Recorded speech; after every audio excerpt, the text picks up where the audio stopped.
Look at that. Window open, middle of the month of February, close to 70 degrees. How can you not say that of an almost kind of like an early spring, but I don't know why, but maybe Punxsutawney Phil lied or something. I really don't know, but that's not what the video is about, and I know I should not wear this anymore because football season's over, but I usually wear it every time during the season of winter for my videos, so it still continues until March 21st. So, we got a bit of a double dose of award show predictions after over almost a month since we did my reaction to the Oscar nominations. It is finally time to get into massive award predictions, and throughout the next 4 weeks, if we count this week, then next week, following week, and then the fourth week, we got a lot of award show prediction videos coming up in this channel, and this is only the first one, which will be the predictions on the Directors Guild and the BAFTA Awards that are taking place this weekend. Then next week will be the Producers Guild and the Screen Actors Guild. The following week, the Writers Guild and the Independent Spirits, and then the Oscars the following to end off the movie award season. And so we, of course, are beginning up with the Directors Guild of America Award predictions, which are going to be taking place this Saturday. And as always, there are only 3 categories, although I think they should do an international and an animated category. But they do have a documentary one and a first-time feature / debuted, I would call it, and of course, the Best Director of the Year. So, I'm going to start this up with documentary, and this is something I actually have kept open in mind a bit, because this is the first time we're actually coming legit into the documentary feature race. And, the thing about it is, specifically, this is basically a battle between almost like 4 of these for the Oscar. Even a Housemaid of Splinters, actually all 5 of them could potentially win, because a Housemaid of Splinters has a subject that really could be relevant. But if we go through like some of the other award shows, like the Directors Guild and the BAFTAs, is mainly between All That Breathes, All the Beauty and the Bloodshed, Fire of Love, and Nelvani. And this is where it kind of begins here. So, I did a little bit of a quick here just to see, because I was about to do it, and as I see it, I can actually now see it. So, the thing is, it is a toss-up, I would say, for me, between Laura Poitras for All the Beauty and the Bloodshed, Sarah Dosa for Fire of Love, and Daniel Roller for Nelvani. Now, All the Beauty and the Bloodshed is like what was considered the big frontrunner. However, it is not in the Producers Guild, and that's going to be a massive question mark.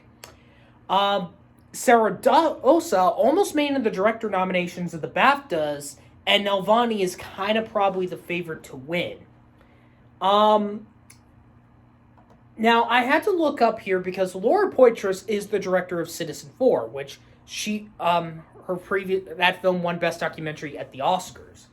And I had to do a bit of a quick research if she actually won this, and she did.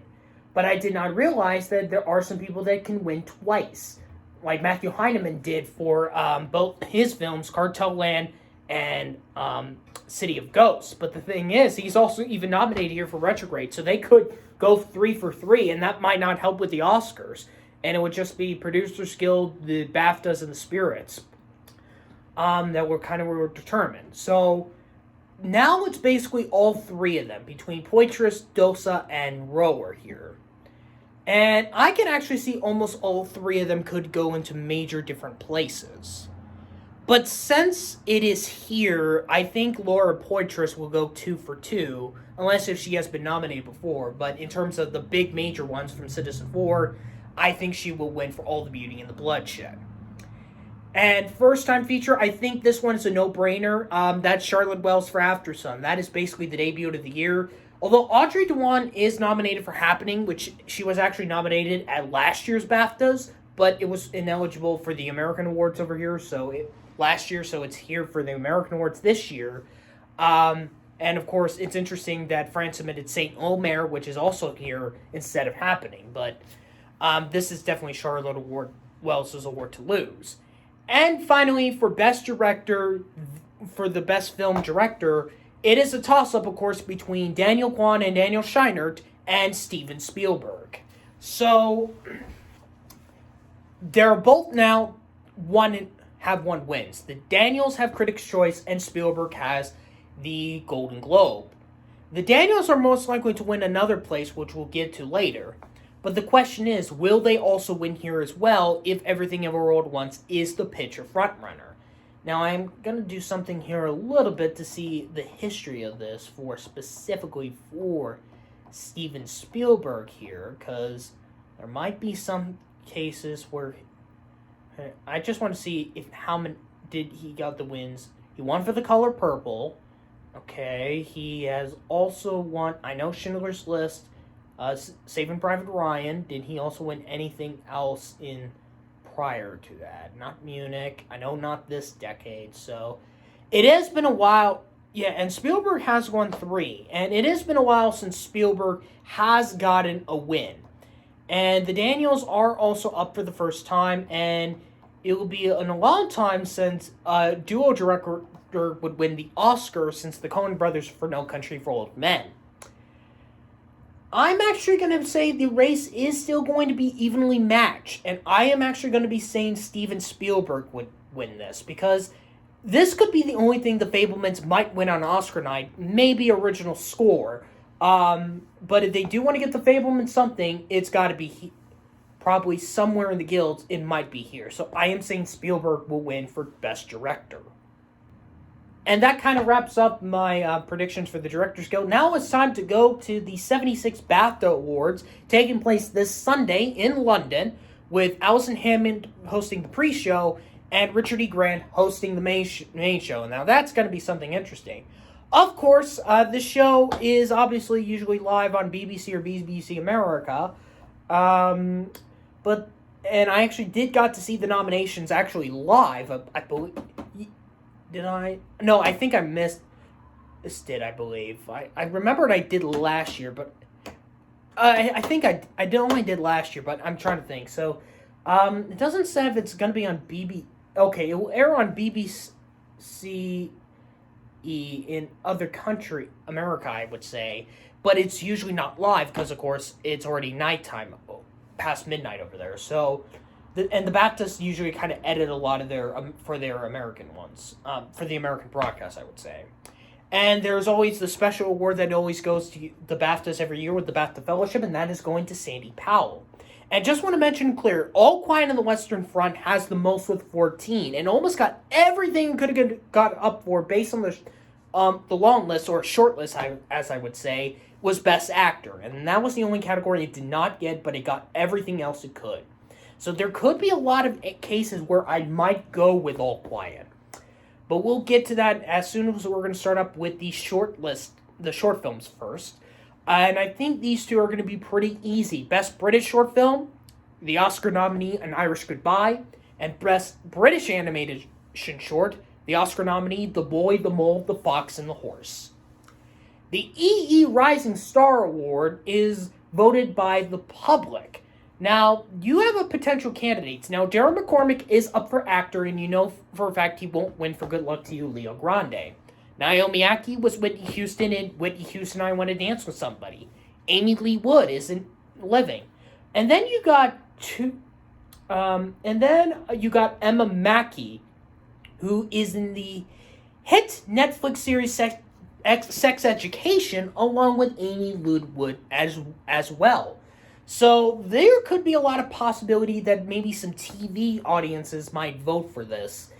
And I think it is definitely a toss-up between the sex educational people. But the fact that she wasn't living, I am going to say Amy Lou Wood for this one. Now into the technical categories. Special visual effects, Avatar, The Way of Water. I don't think that's not going to lose anywhere. Now for sound, I know Top Gun Maverick is most likely probably the Oscar choice, but here I'm saying All Quiet on the Western Front. Production design, I am also probably going to go with All Quiet on the Western Front as well. I know Babylon is the go-to choice, but Babylon's kind of the same level as it was in the Oscars, But All Quiet on the Western Front has multiple nominations, and the fact that this is the awards branch that gave 1917 the win, that's why I'm saying All Quiet. Original score, I'm actually going to do a little bit of an open race, and I'm actually going to go with the Banshees of Inisherin here. Now, it's going to be kind of like, I would say, the 2018 original score race, where at the Golden Globes and Critics' Choice, they gave it to First Man. The BAFTAs, when it was called Original Music, because they combined scores and song, they gave it to A Star Is Born, and the Oscars gave it to Black Panther. Since it's now original score, Babylon won the Golden Globe, Tar randomly won Critics' Choice. I might be considering something else at the Oscars if they do go for it. But it would all depend if Babylon will win this. But I'm going to say the Banshees of Inisherin will win here specifically. Makeup and hairstyling, The Whale, I would say, or Elvis. Oh boy. They did give it to The Eyes of Tammy Faye. I know they didn't went with Vice. They went with Darkest Hour. They went with Bombshell. So I am going to say The Whale. I think, I still think I'm going to say The Whale here. Even though Elvis is up for picture, I think The Whale will win here.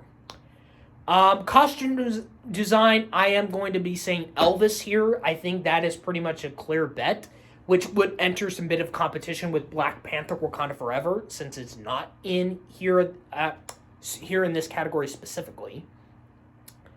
Best casting, I am going to say After Sun. It is like, just, it's kind of like getting like two unknown stars with Frankie Corio and Paul Mescal together. Just two people together probably makes a lot of sense, because this is about casting, not ensemble. If it was ensemble, then it would have been Everything Everywhere All at Once. But since this is casting, I am saying After Sun. Film editing, excuse me, I am going with, this is one I have, it's obviously between Everything Everywhere All at Once and Top Gun Maverick. Everything Everywhere All at Once has the Critics' Choice, so I'm going to say Top Gun Maverick has the BAFTA. I know if Everything Everywhere All at Once wins here at the BAFTAs, then I think it's going to win the Oscar over Top Gun, but I'm going to say Top Gun Maverick wins here for an industry award.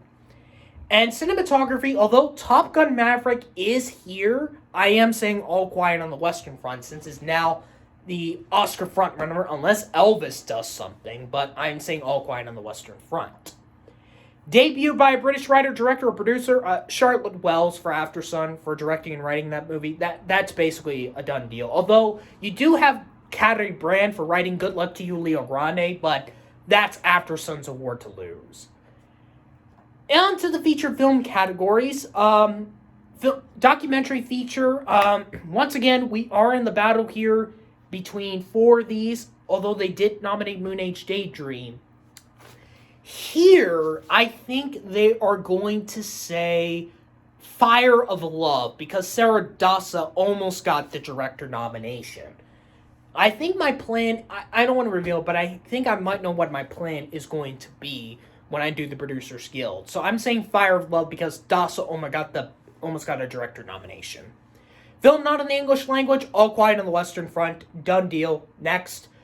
Animated film, Guillermo del Toro's Pinocchio. They loved it much. They put in score and production design. The Academy just didn't really care about not putting any other animated films, any additional nominations this year. And for Best British Film, although After Sun seems like a threat, when there's a picture nominee in here, you gotta go for it. Even Living, of course, but it's the Banshees of Inisherin. On to the screenplays. Adapted screenplay, it is probably a toss-up between All Quiet on the Western Front and Living. Now, some occasions they don't usually go with the one up for Best Picture, which makes me kind of go interested if I should go with Living. All Quiet on the Western Front is a loved movie, but I don't know if a war movie would do something, even though it's really adapted from a famous novel, so I'm going to be saying Living here. Original, I think this is going to be a Banshees of Inisherin night because they have given to him for 3 billboards, but they also have given him McDonough's screenplay for In Bruges, so Banshees of Inisherin for original screenplay. Supporting actress, I think Carrie Condon will win here for supporting actress. I know Angela Bassett is the favorite here to win the Oscar, but since I think many BAFTA voters might not think maybe the 2 scenes she has, bare minimal amount of screen time she has, they might bet against that and go with somebody in their native with Carrie Condon, even though Carey Mulligan is also a British native as well. Supporting actor, you could say they could give it to Brendan Gleeson or Barry Keoghan, but I'm saying Ke Huy Quan. Actress in a leading role, Cate Blanchett, that's done. Unless if Michelle Yeoh wins, then we have an intense race. Actor in a leading role, now this is where we're kind of a bit of an open status between Austin Butler, Colin Farrell, and Brendan Fraser. Bill Nye is also a possibility. If he wins this, then all 4 of them are battling it out for the Screen Actors Guild. Whoever wins SAG wins the Oscar. Farrell would be the go-to choice because it makes a lot of sense, as he is a native, of course. But a lot of us thought about that with Benedict Cumberbatch last year winning for this for The Power of the Dog, and that did not carry through.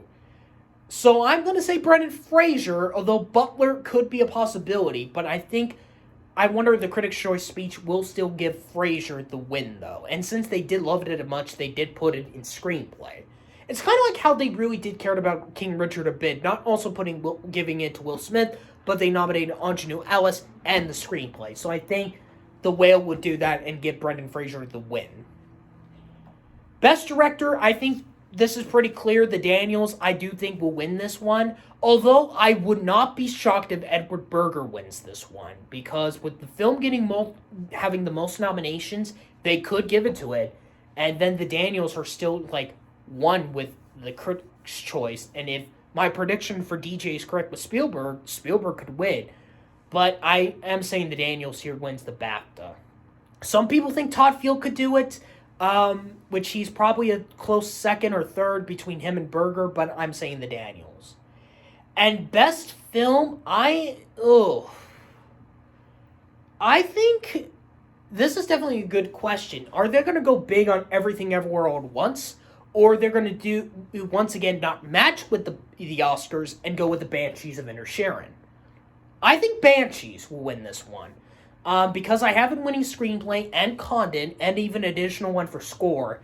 I think if there is going to be one film that's not going to match with the Oscars Best Picture with Everything Everywhere All at Once, the BAFTAs are probably going to go with the Banshees of Inisherin. So that's basically it. We're almost a span of 20 minutes. That is basically how it goes. So if you're new to the channel, hit that subscribe button. You know what else. Next week for the awards, we'll be going to the Producers Guild and the Screen Actors Guild, and let's see any of the wins at the Directors Guild and the BAFTAs would hold that, especially the actors.